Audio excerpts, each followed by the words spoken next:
in Seattle. And by the way, they put a good team around him. Not a great team every year, but a good one. Better than most. Like, better than the team that the Dallas Cowboys field normally. Better than the team that the Raiders field normally. Better than the team that the Bears field normally. Saints are something else, but actually comparable. How many Super Bowls did Drew Brees win in his career? One. Well, Russell Wilson's been to more than that and won one.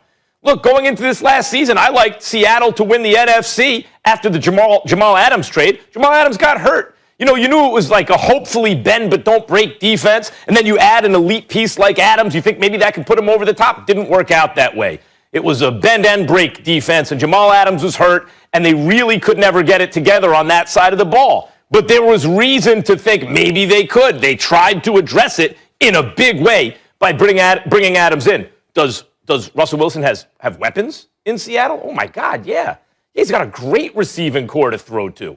Does he have an offensive line? And he threw his offensive line under the bus when he made those comments initially about how often he was hitting everything. Let me say this. Seattle was arrogant with their offensive line. Several years back, the Max Unger for Jimmy Graham trade, they trade a real good offensive lineman for a tight end who's more like a wide receiver, thinking they'll improve that way and they can just kind of draft linemen later on and coach them up. Didn't work out that way. They were unable to develop a line. And a couple of years ago, Stephen A., I was really concerned for Russell Wilson, but I've seen more resources devoted to the line since then, and I actually don't think it's the same problem that it was a couple of years ago. I think it's trending in the right direction. And Stephen A., you know what's curious to me when I look at his list of teams? How's the Bears O-line? It's horrible. Bears O-line is terrible last year. That was really the problem with the Bears. Well, right. I mean, the Cowboys' offensive line was great not long ago. It ain't the same anymore. This is not your slightly older cousin's Cowboys offensive line. It's a new day. So it's curious to me the teams he selected that he would approve a trade to.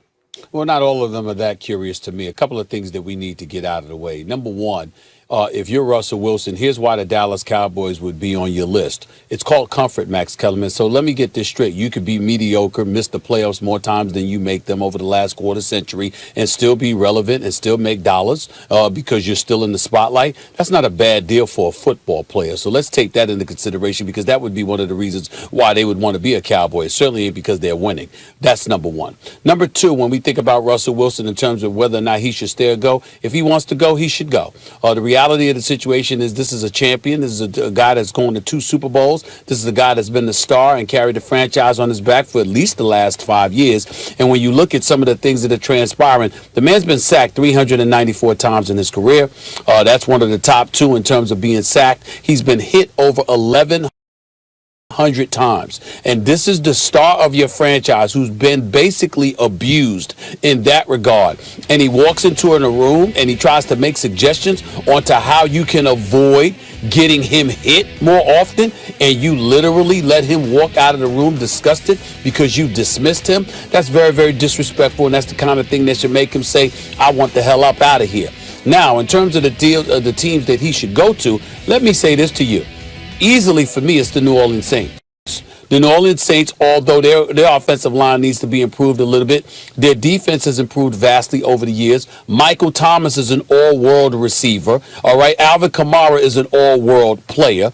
All right. So when you look at it from that standpoint, and you've got those 2 cornerstones as a part of your franchise with Sean Payton calling plays, and then you've got a backup like a guy like Taysom Hill that would be in the mix that you could utilize, with run options and things of that nature, read options. The bottom line is that you can find a way to be productive, efficient, winning football games while also insulating Russell Wilson from the level of abuse that he's been accustomed to experiencing in Seattle.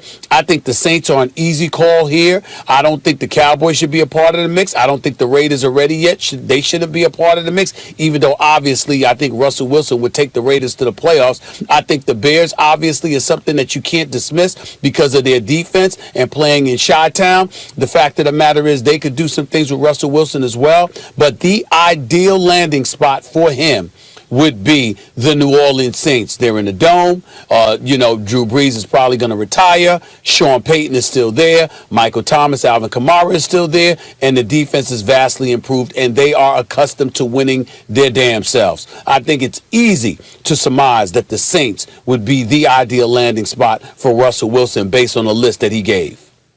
Of the teams that he listed, apparently that was reported that he would approve a trade to, it's easily the Saints for the reasons you just mentioned, not to mention Emmanuel Sanders, and they're a very well-balanced team, and he'd have a real shot to win the Super Bowl. But I think he has a real shot to win the Super Bowl in Seattle.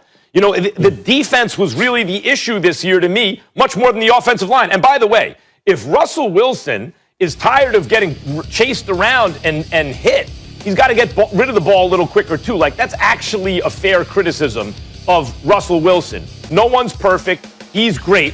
But he holds the ball a little, let Russ cook. A lot of that is, keeping his eyes down the field, evading defenders, and coming up with the big play one way or another. But there are consequences to that. So I wouldn't deny that the Saints are a great landing spot for him, but I think he's in an excellent spot where he is. In terms of the Cowboys, Stephen A., I got to say, the lower expectations, you can be mediocre, that ain't for Russell Wilson. Russell Wilson wants to be the best ever. He's intensely competitive. That's why I'm curious about the Cowboys.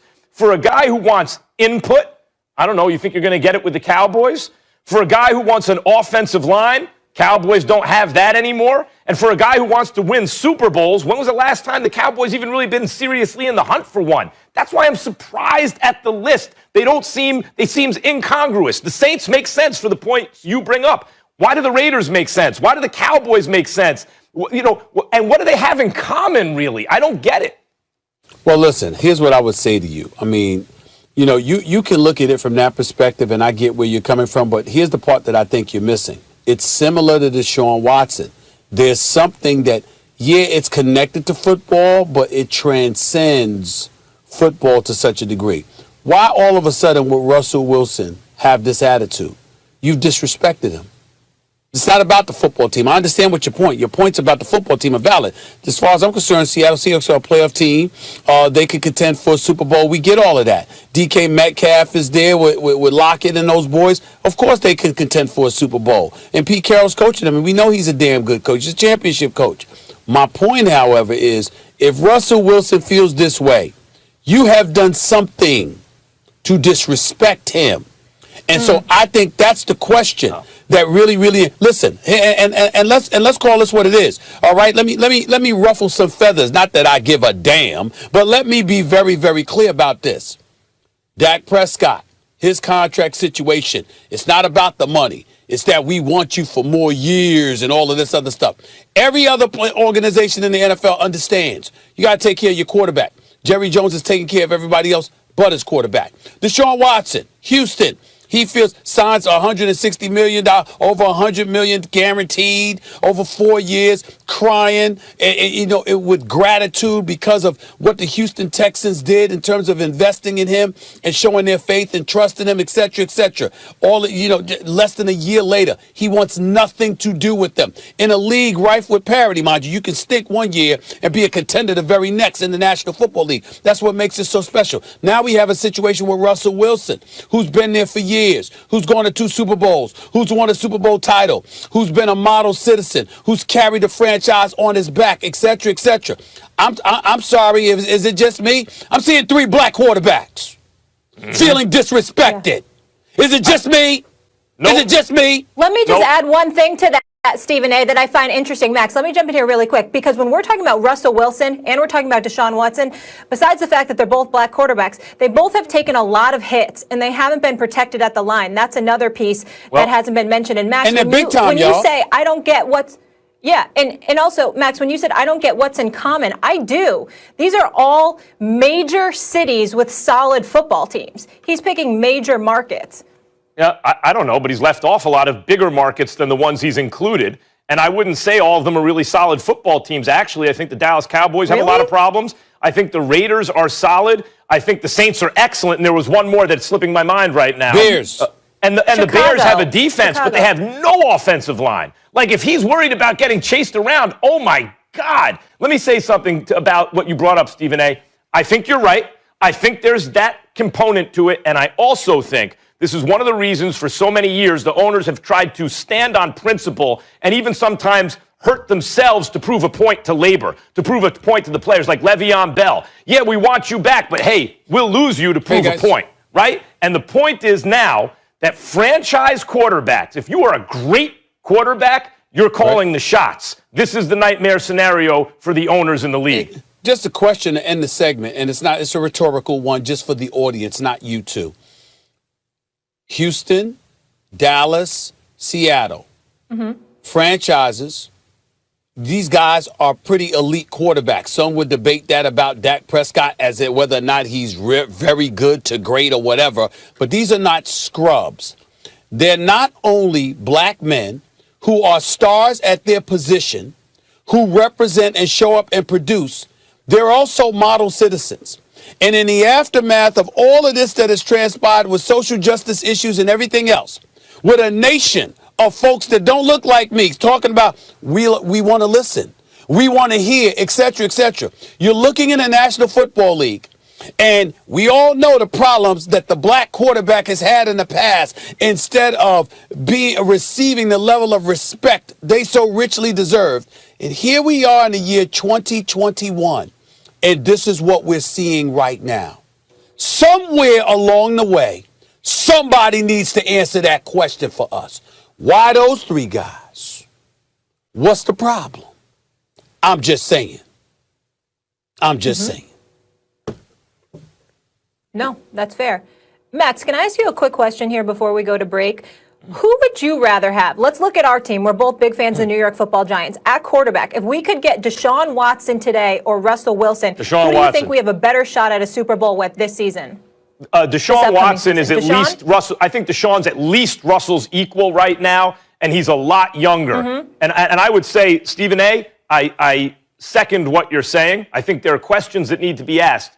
I will say that Tom Brady, who's obviously not a black quarterback and also not young, also felt disrespected where he was and chose a new location and succeeded in a big way. And I think part of what has happened to the league, and we'll get into this a little bit later.